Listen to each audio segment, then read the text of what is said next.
That's Nick. And that's Joseph. And today we're here to talk about Renfield, the fourth film directed by Chris McKay, which Universal is releasing April 14th, 2023. Do I know another Chris McKay film? You do, and it's a bad one. He directed that insufferable Chris Pratt science fiction film, The Tomorrow War, from 2021. Oh, wow. Which I hated that film, and I didn't really realize this was his film going into it. But anyway, here we are. It's written by Ryan Ridley of Rick and Morty fame and Robert Kirkman for Fear the Walking Dead.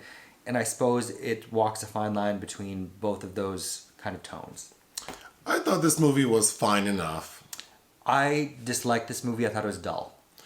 I enjoyed it well enough. I think it'd be great on an airplane. But Sure, but I think it's a really interesting idea. It's got some great casting, especially with, it's a tale of two Nicolases. But Nicolas Cage is expert casting. If you're a fan of Vampire's Kiss, which I think is a better, more fun, outrageous Nick Cage performance, but this is worth a look.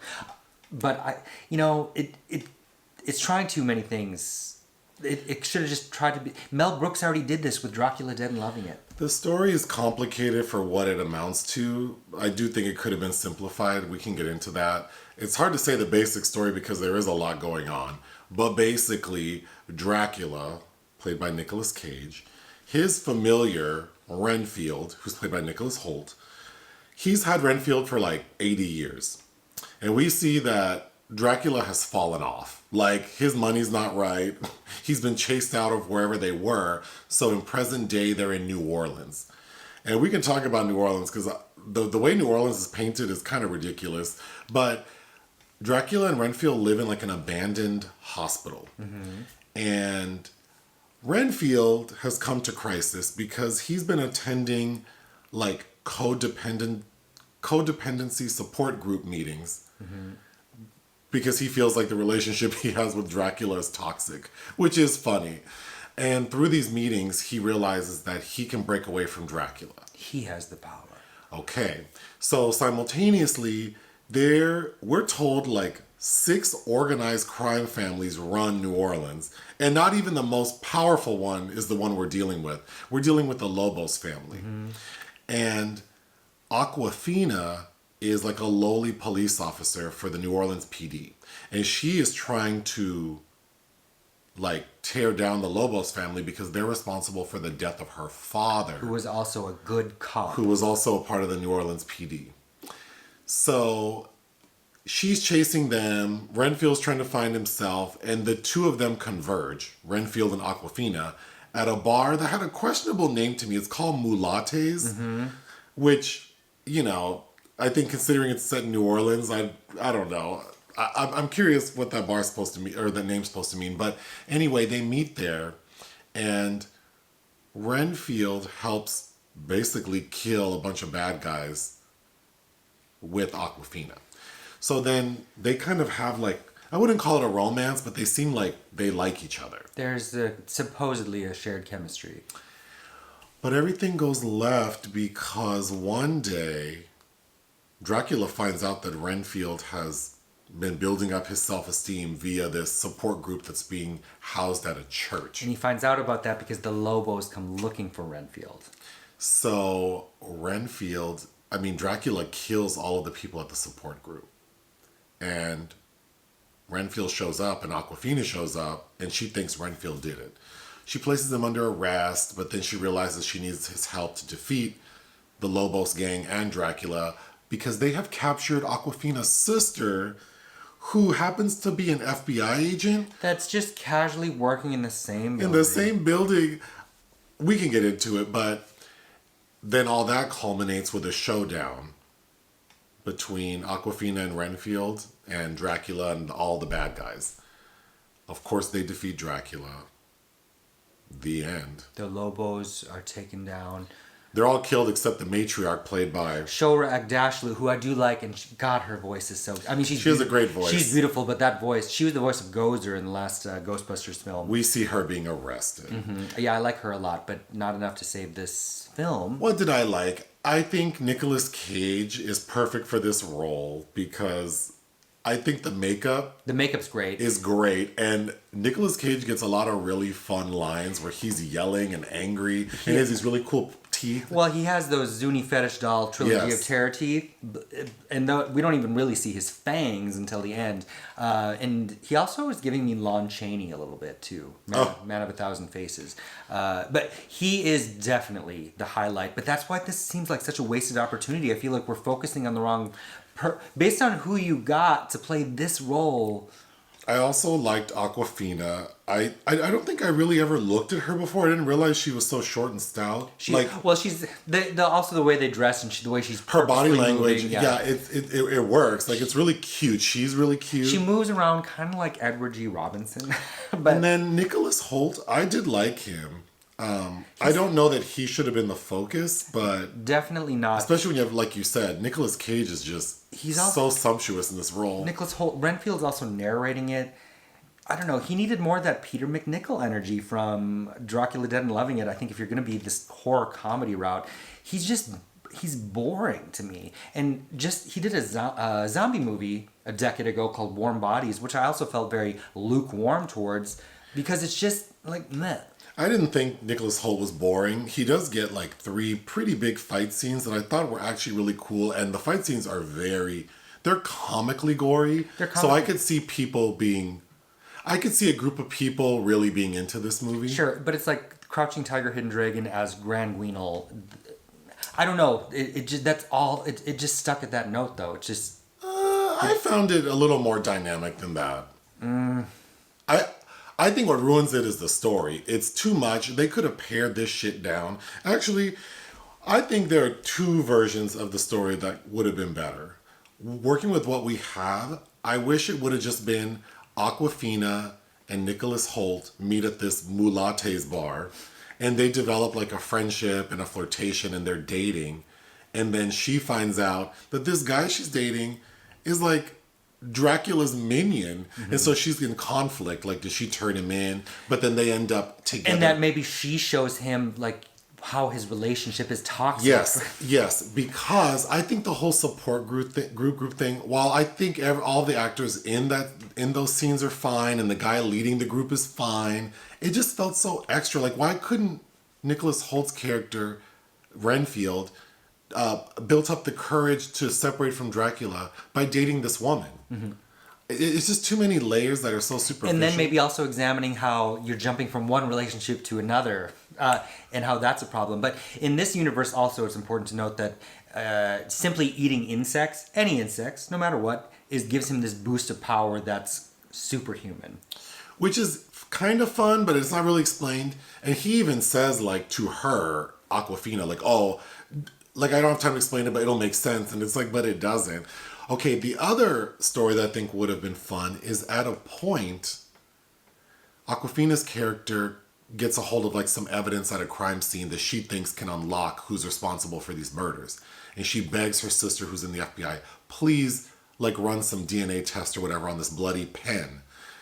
And then at the end of the film, we get the results. And the sister's like, girl, whoever this is, like, this DNA matches murders that like go back like 70, 80 years or like 50, 60 years. So she's like, whomever is doing these killings has to be like 70 or 80 years old, and they would be the most prolific serial killer of all time. So what I thought would have been a better story is, what if we have like a cop or detective like Awkwafina's character trying to solve these murders, and then it all leads to like a vampire's responsible. I don't think we've ever seen a story like that. I mean, it's a major gag that once it's ruined, but... Right, but again, I think that it just shows that there's so many more avenues that this needs to be punched up a lot. Yeah, the writing's... The story's weak. And I think maybe, yeah, will it satisfy gorehounds? On that level, yes, but the comedy writing is very flat. Yeah, I mean, Nicolas Cage, when we first meet him, they had to move to New Orleans because he was sort of taken down by the citizens of wherever they came from. Some vampire hunters that were the last of their kind. Yes. So Nicolas Cage, Dracula, is like in really bad shape. He's all like burned up and gnarled up, and so he needs blood to get back to his prime self. So when we meet him, he looks extra horrible. And he's shouting lines like, "You're feeding me trash!" And then Nicholas Renfield questions like the type of victims he wants, because he's implying that like, oh, you just want like virginal girls for sexual purposes. And Dracula's like, I eat girls, I eat boys. It's not about gender. It's their purity. Yeah. But then he's like, he wants a busload of teenage or cheerleaders, and it's like, the cheerleaders that I knew in high school were not. They're not pure. They weren't pure ladies. But Nicolas Cage reciting these lines was fun. Yes. Then another problem with the story is the New Orleans Police Department. The minute we get to the police station, it's so obvious that they're all corrupt.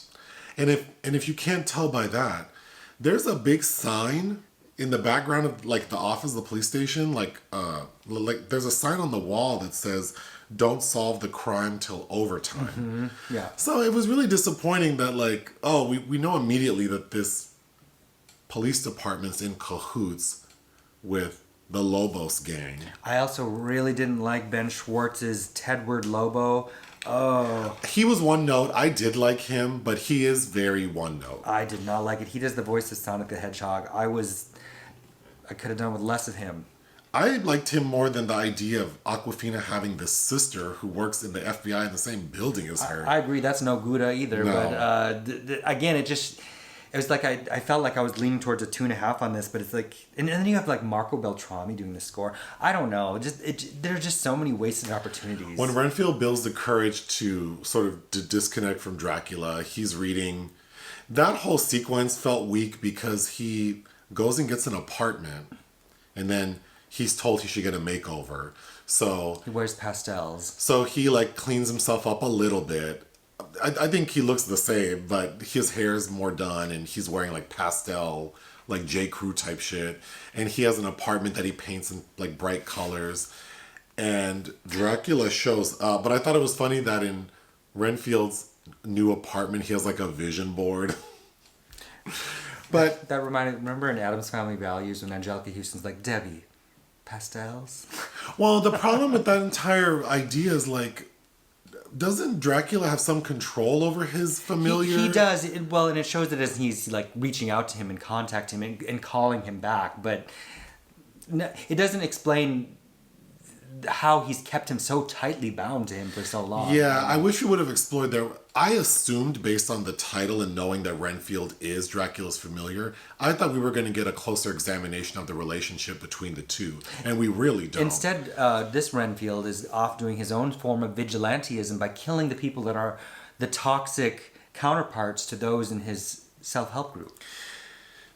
One good scene is when Awkwafina arrests Renfield after she finds him at the murder site, but then he convinces her that you need my help. And well, they get cornered. Because they get cornered, and he's like, find some bugs. I need bugs so I can like get my power. And then we get a pretty cool fight scene. I mean, it's no Atomic Blonde, but it was fun because it's super gory. Atomic Blonde, John Wick, all those things yeah. It's also funny because the bad guys, the Lobos family, have tapped into like the NSA surveillance network. So they're watching Renfield and Awkwafina kill all their people. I thought that was kind of fun because the head of the police department is this black actor who I thought I recognized. But his reaction to a lot of things I thought was funny. And in the end, of course, the final battle between Dracula and Renfield, Dracula gets the upper hand and Renfield is killed. But we learn that Dracula's blood can revive people. So at the 11th hour, Awkwafina shoots Dracula in the foot, which his blood drips down to Renfield. And then they get the upper hand again. And save a picture of his blood. And they save a picture of his blood, yeah. To revive everyone that Dracula killed. This is not better than what we do in the shadows. Which I think is funnier and smarter. Much. Exponentially. But the two Nicolases I enjoyed, and I really enjoyed Awkwafina. I think they deserve something a little more meady to sink their teeth into. I agree, and I think Awkwafina is sweet, and it's like they almost get there with the chemistry. It's like it's almost there. Well, because IMDb says they they fall in love or something, and I didn't get that at all. I didn't get that at all, and especially I think she found him attractive, and he liked her because he says, "Oh, she sees me." Mm-hmm. But yeah, I didn't feel any sort of like romantic. It doesn't get enough of that. Even the psychology behind how to actually, because the book that he gets that looks like it's published in the 70s, How to Deal with a Narcissist, none of that is like... It's weak. I agree. It's not smart enough. No. There's a way that this could have been written that's smart. They needed to extract, like... I don't think we needed the Lobos family and them joining forces with Dracula. I don't know that we needed Awkwafina, unless she was supposed to, originally in some version of the script, supposed to be a target because she's pure in some way. I think we needed... I feel like we could have got... We didn't need the support group either. I think that Awkwafina could have been the one to help Renfield realize that he does not need Dracula. Mm-hmm. And that could have been a really fun... And to give her some dimension, some interiority, this thing about her dead dad. Yeah, that felt like pointless. But anyway, what would you give this movie? 2. I would give it 2.5 out of 5. I thought it was okay. Anything else? No. Hit the thanks button. Listen to our podcast. Nicolas Hoult in this looks like a young Tom Skerritt. Okay. Anyway, sorry. Bye. Bye.